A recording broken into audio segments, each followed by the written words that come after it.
Hello and welcome to section 4.6. This section is called numerical integration, but what we want to get out of this section is the trapezoid rule.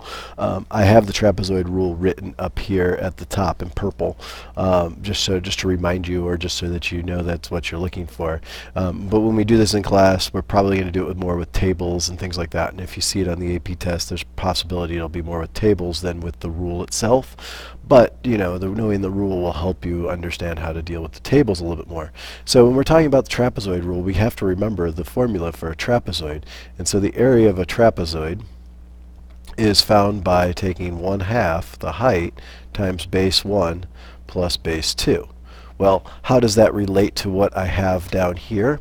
Well, the height of our trapezoids is actually going to be the distance between these points when we look at a problem. So that's going to be the x value. So h is the delta x. And that, remember, if h is equal to delta x, like we were doing when we were dealing with our Riemann sums and things like that, our summation and our area, then that is b minus a over n.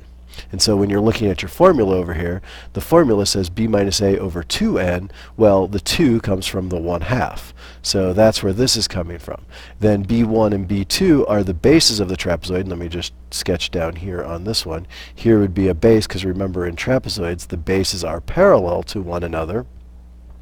And so those would be two bases, and in order to get those heights, well, it's going to be where we are counting over and in f of x. So if you look, f of x sub 0 would be, well, that would be my first point here, then f of x sub 1 would be right there, and then f of x sub 2. But you'll notice that when we're talking about trapezoids, that there it says the first one there is only multiplied by 1, and then the rest are multiplied by 2. That's partly because in this I have a base, and I have two bases in my trapezoid. One here. We'll go with this trapezoid for right now, just because it's easier to see. I count the base here for this trapezoid, and I count the base there for this trapezoid, but then I got to count it again for the next one, and so on down. So then that's why the middle ones are all 2 times, because I got to count it once for the first trapezoid before it, then one for the trapezoid after. So that's where this formula is coming in. So we're going to use the trapezoid rule on this, and so the first thing I'm going to do is find my delta x, and that would be b minus a over n, and in this case they want n to be 4, so b is pi, a is 0 over 4, so pi over 4, and that's what this drawing depicts down here, that's my delta x.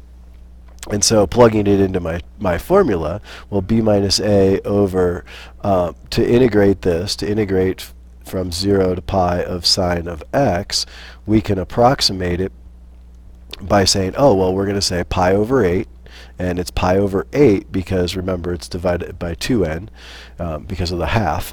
And then f of x, well, I would do, well, for this I would say, well, f of my first term, which would be 0, which would be right here, and then I'm going to add on 2 times f of pi over 4, because that's my first counting number, and then I'm going to add on 2 of f of pi over 2 plus 2 times f of 3 pi over 4. And then the last one is only being counted, so it would be f of pi. And so that is basically my setup. And so if you're asked to do with trapezoids on the test, then you just need to remember the trapezoid formula, so you could go ahead and find the areas of all the trapezoids and add them up. So it's just like the rectangles, but trapezoids, as you can see, would be a better estimation because we're leaving out less and there's no rectangle corners sticking out. So now it's just a matter of calculating this. And remember that we're putting 0 into sine of x, so in this one, 0 into sine of x is 0. Pi over 4 is root 2 over 2, but I'm multiplying it by 2, so I could call that just root 2. Sine of pi over 2 is just 1, so it's 2 times 1, which is 2.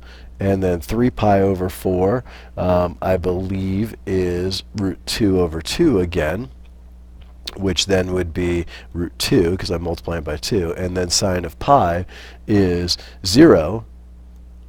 So just crunching these numbers, we could get approximately the area to be approximately 1.896. And so that's just a matter of just crunching these numbers out and getting that. So that would be the integration. So that's approximately the integration from 0 to pi of sine of x, and that's using four trapezoids.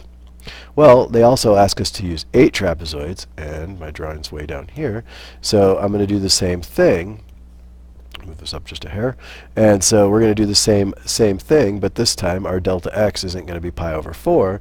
It's going to be pi over 8, I believe. So we'll go through and say, okay, well, following what we did before, I was trying to leave it so we could kind of see what we did before. We'll start with our delta x, and then so we're still dealing with the function 0 to pi of sine of x, and with that, then but this time we want 8, so it's going to be pi minus 0 over 8, which is pi over 8. And so then when I do my trapezoid rule, for this, I am going to go from, that will be pi over 8, but remember we're dividing by 2, so it's pi over 16. And then I go through and say, okay, well, I have to go through and remember all what my 8s are, and that's for the picture. So I'm going to say f of 0 plus 2f of pi over 8 plus 2 of f of pi over 4, and then 2f of pi. So again, now we're at, this is 3/8.